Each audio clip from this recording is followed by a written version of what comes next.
বরং পরিকল্পিতভাবে ইসলামী আন্দোলনের রাজনীতিকে নাই করে দেওয়ার একটা অপচেষ্টা। আজ কিছু প্রশ্ন স্বাভাবিকভাবেই উঠে আসে।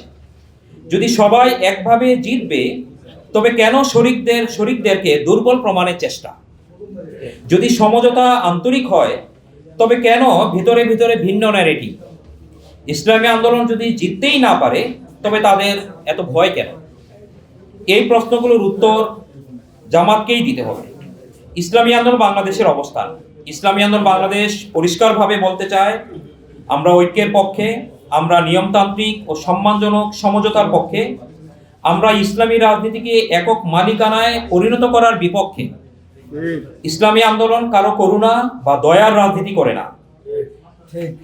আমাদের রাজনীতি ইসলাম, দেশ এবং মানবতার কল্যাণে ছিল, আগামীতেও থাকবে ইনশাআল্লাহ। তো সর্বশেষ, আপনারা গতকাল ইসলামী আন্দোলন বাংলাদেশের কেন্দ্রীয়ভাবে আমাদের যে ঘোষণা হয়েছে সেটা আপনারা শুনছেন।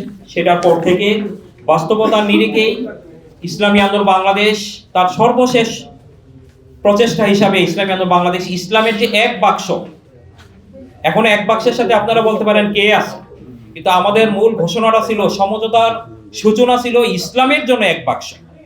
ইসলামের নামে কোনো সেকুলারকে দাঁড় করানো বা অন্য কোনো ভিন্ন ন্যারেটিভকে দাঁড় করানোর জন্য ইসলামের এক বাক্সের ঘোষণা মুহতারাম আমিরের পক্ষ থেকে দেওয়া হয়নি। এবং আমরা মনে করি দেশের জনগণের যে জনপ্রত্যাশা তৈরি হয়েছে সেটা ইসলামের এক বাক্সের পক্ষে, অন্য কোনো তন্ত্র মন্ত্রকে প্রতিষ্ঠিত করার লক্ষ্যে জনগণ তাদের এই গণপ্রত্যাশা তারা ব্যক্ত করেনি। আমরা মনে করি এই অবস্থায় এই তথাকথিত 11 দলীয় জোটে থাকা মানে হলো জনগণের সেই গণপ্রত্যাশার সাথে বিশ্বাসঘাতকতা করা। সে কারণেই গতকাল পরিষ্কারভাবে ইসলামী আন্দোলন বাংলাদেশ তার এক বাক্স নীতি, ইসলামের এক বাক্স নীতিকে বাস্তবায়নের লক্ষ্যে বাংলাদেশের সমস্ত আসনেই আমাদের প্রার্থীতা আমরা ঘোষণা করেছি। এখন থেকে আমাদের নির্বাচনে সমস্ত আসনে আমাদের প্রার্থীরা ইসলামকে বিজয়ী করার লক্ষ্যে কাজ করবেন।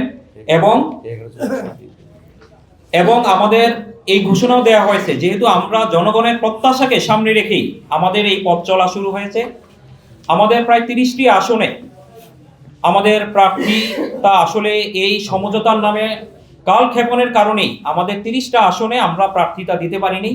কিন্তু আমাদের ঘোষণা হয়েছে যে সেখানেও ইসলামের পক্ষে যারা থাকবে আমরা তাদের পক্ষেই আমাদের সমর্থনকে আমরা ব্যক্ত করব।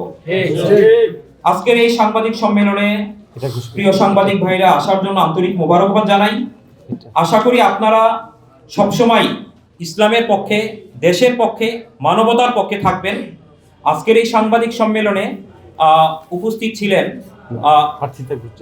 প্রার্থী যারা কুমিল্লা 1 আসনের প্রার্থী মাওলানা বশির আহমেদ, কুমিল্লা 2 আসনের সংসদ সদস্য প্রার্থী আমি প্রকৌশলী আশরাফুল আলম, কুমিল্লা 3 সংসদ সদস্য পদপ্রার্থী মাওলানা আহমদ আব্দুল কাইয়ুম, কুমিল্লা 4 সংসদ সদস্য পদপ্রার্থী আলহাজ আব্দুল করিম, কুমিল্লা 5 সংসদ সদস্য পদপ্রার্থী মাওলানা রাশেদুল ইসলাম রহমতপুরি, কুমিল্লা 6 সংসদ সদস্য পদপ্রার্থী অ্যাডভোকেট মোহাম্মদ হারুনুর রশিদ, কুমিল্লা 7 সংসদ সদস্য পদপ্রার্থী